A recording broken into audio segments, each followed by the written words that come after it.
I'm going to write my answer. I know not everybody's finished yet, but I wanted to do one more example. These are kind of complicated examples, as you can see. Anyway, it's like this. So there are basically two modifications that you need to make. Instead of just a bar here, I also want this, and then I want to immediately follow that with C bar R, which pretty much everybody said. So I will start like this, a bar R, followed by C bar R. All right. Make sure you say where the starting state is, of course. So this marks a A and marks a C. And now from here, I need a looped edge, which moves me to the right until I get to a B in order to mark. And as I'm moving to the right, we are going to have to pass through other A's. So I'm going to go AAR. We also have to pass through other C's. That's a CCR. And so not in the first step, but in later steps, we may have to pass through some previously marked B's. So B bar, R. This will move us into position, eventually encountering a normal unmarked B, which you should mark. And you have to do that 3 times, and you just have to write that as 3 different steps. B bar. I'm going to make this one an L because that's the last one that I have to mark. And then after marking the third B, I want to start moving back to the left. And I'm going to use this step this state with a loop. So like that one that I just drew is analogous to what's number 3 in this example. And I'm going to have a leftward moving looped edge here. And this should go through all of the marked B's that we just marked. B bar, L.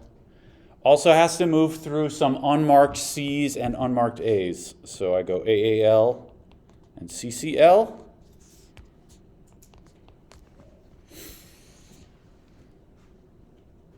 Remember, we are looking for the first of the unmarked A's when we go back to the left. I think the way you know you made it is if you hit a marked C, that means you sort of went one step too far, and you should come back to the right by 1, and then you'll be ready to repeat. So here I did C bar, R. And this is my main loop. I hope you got something like that. Now, it is possible that you did some variation on this, which is still correct, although to me this is the most natural way to do it. But anybody feel like, yeah? Wait, is that allowed for it to be like any combination of A's and C's? Yeah, so actually, as I was looking at yours, I recall this was a nice feature in your Turing machine, which I didn't try to do here. I have A's and C's all handled by the same state, and you may be concerned, would this end up accepting something like AC, CA, CCA, and then B, I don't know how many we need here, right? The question is, as we're moving through these, do we need to make sure that it actually alternates AC? Because I'm not making sure of that when I do this. Anyone have a comment about this? I know you made your machine so that it had to alternate A's and C's, which is a good idea. I don't think so, because once we go through the loop, it'll break if it doesn't do AC. Yeah, I think if they are not properly alternating, it'll get messed up right here in a later step. And so that's why I think it's not necessary to handle that. Although if you do try to handle it right here, it's not wrong. But yeah, I think my version is probably a little simpler than yours for that reason. Yeah, great. You'll discover when you're doing homework problems about this. There are lots of sort of technicalities and eventualities that you have to try to anticipate. I mean, it's just like ordinary programming. You have to try to anticipate any kind of ridiculous stuff that the user could do when interacting with your program. Great. Okay, and this is not completely done. I'm going to have a little bit over here to check off when we're done, right? And actually, I think it's going to be exactly the same as this, because when we're done, we should end up sort of after the last C, looking at a B bar, and all we need to do is check that all of the remaining letters to the right are B bars. I don't think anything special needs to happen in this part for this version of the machine. All right.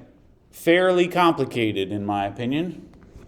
It's a good kind of thing to be working on while your friends look over your shoulder and they're like, wow, that looks complicated. And you're like, yeah, it is. Right.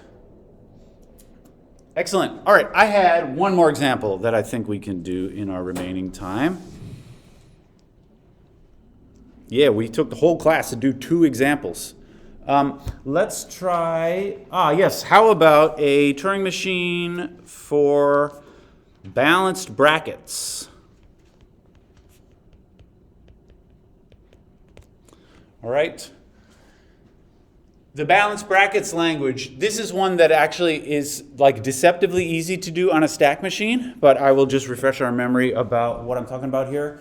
The alphabet in this example is just, the alphabet is that and that. All right, so rather than A's and B's, our letters are the left bracket and the right bracket.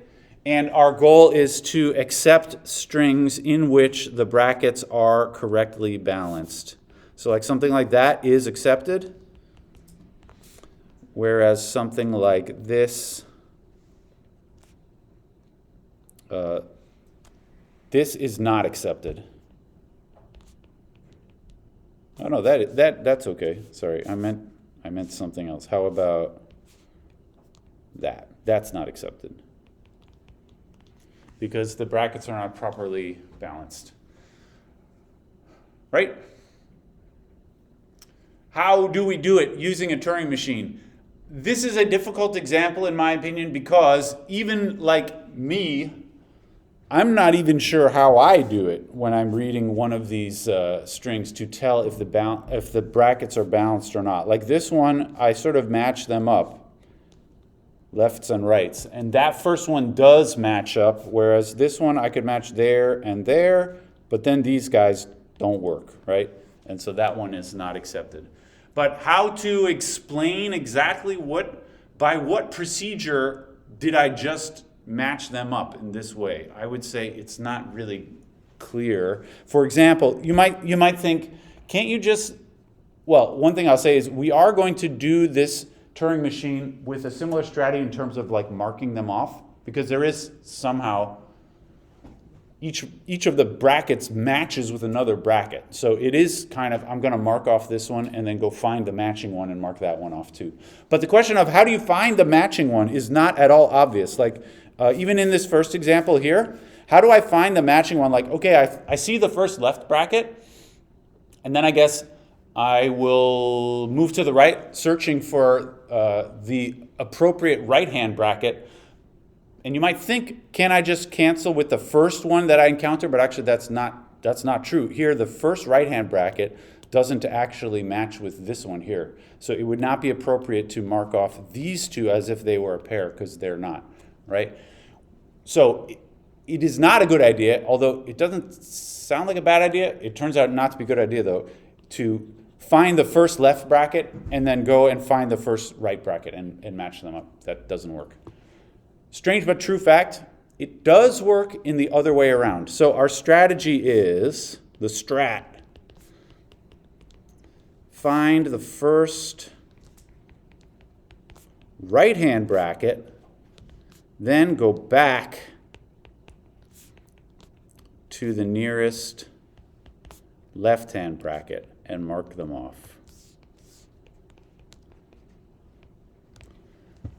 This is one of those things that, like, I kind of understand why this works, but it's still somehow mysterious to me. But it is true. Check it out. If I'm looking at this bunch of brackets and I don't know yet which ones are meant to match with which other ones, I'm going to do what I said here. Find the first right-hand bracket. So that would be this one first. And then back up to the left to the nearest left-hand bracket, and that will be the matching one. So I start by marking this one and then go back and match it with that one. And then I proceed to the right again. I next find this one, back it up, and it matches with that one. And then finally, I go and find this one on the right, back it up. Now, these other ones have already been taken, so I have to just keep going all the way back to that one, and they match perfectly. All right? So the moral of the story is when you're matching up brackets, you cannot start with the left bracket and find the next right bracket, but you can start with the right bracket and find the next left bracket. This to me seems very strange because I feel like it ought to be symmetric, but it's just not. Strange but true fact about balancing brackets.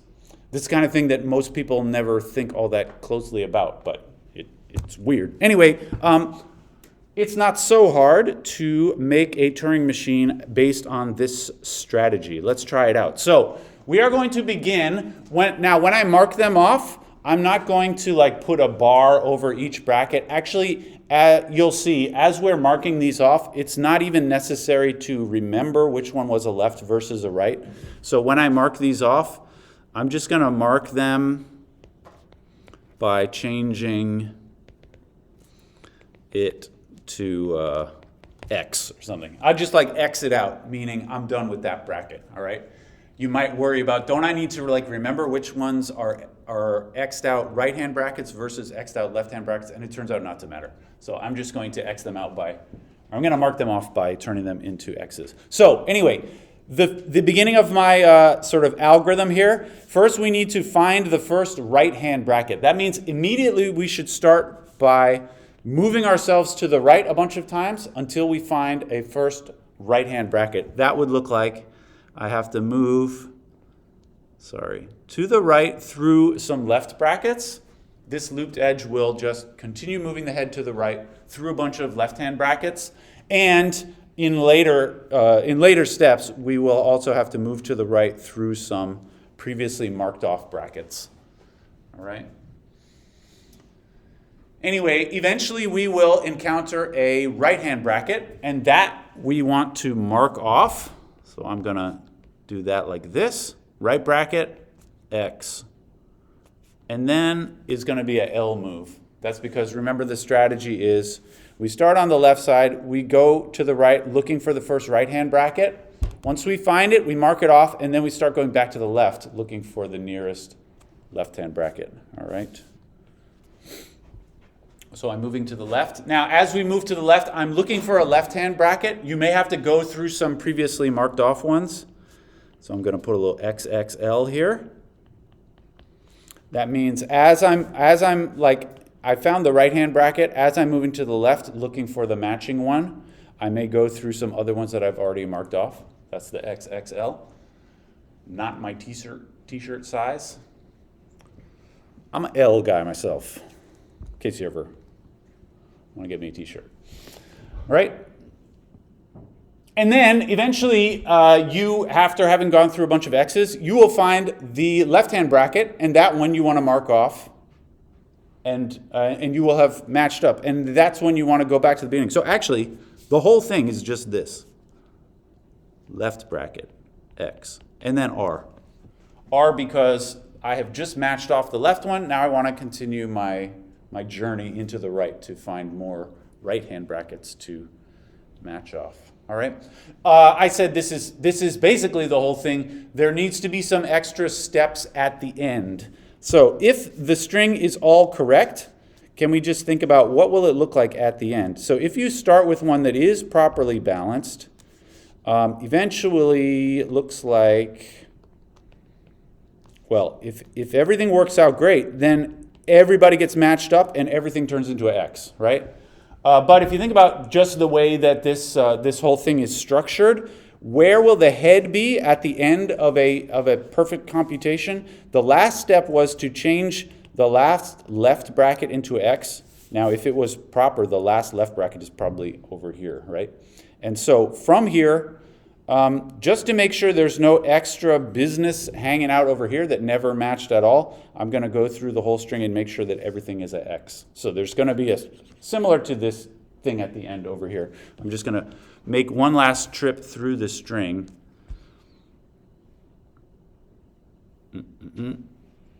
Sorry, I think this may not be correct, what I just said. You end up here looking at an X, but actually, because of this loop here, the machine will automatically run all the way to the end and see a blank. And this is how you check for being done. So if I see a blank, that means that I actually made it all the way to the end. But we still do have to check to make sure that everything in the whole string is now X's. So I'm going to put a BBL here and then run back through the whole string, checking to see if everything is a X. And if eventually we make it all the way through the whole thing, we're going to see a blank again, and then we'll really be well and truly done.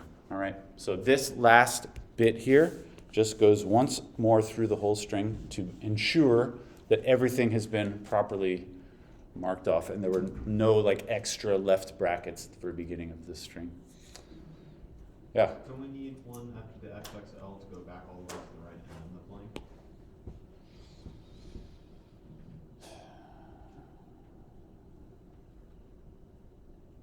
I think that's not necessary, although that's not a bad idea. Could there be, the question is, could there be extra stuff out here that we still didn't get to? Because like what it's currently doing is it's going Yeah. to the blank on the right, then it's going all the way to the left, and then it's searching for like on the right, like there it's no blank because it's an X we just went through. Yeah. No, I think this is a good point. So maybe just to be safe then, don't finish here. I think this is what he's suggesting. Replace the with a loop. BBR with an XXR and then the BBR. Yes. I don't think we can do that. So this is what I had in mind. XXR, BBR. Because how are we getting a blank all the way on the left side? Well, eventually you go off the end Oh, well, just and you get to a blank. on the left side too? I thought it was only on the right that it did that. No, the tape has blanks going infinitely in both directions. Yeah. Yeah, so this, we run all the way off the left side of the string and then run back through the whole thing until we run off the right side. Yeah, great. Yeah, I think actually this is necessary, what he suggested. Okay, sorry, I'm over by a few minutes. That's all we got for today. Let me know if you want to go over anything before the test. I'd be happy to chat about it. See you Friday.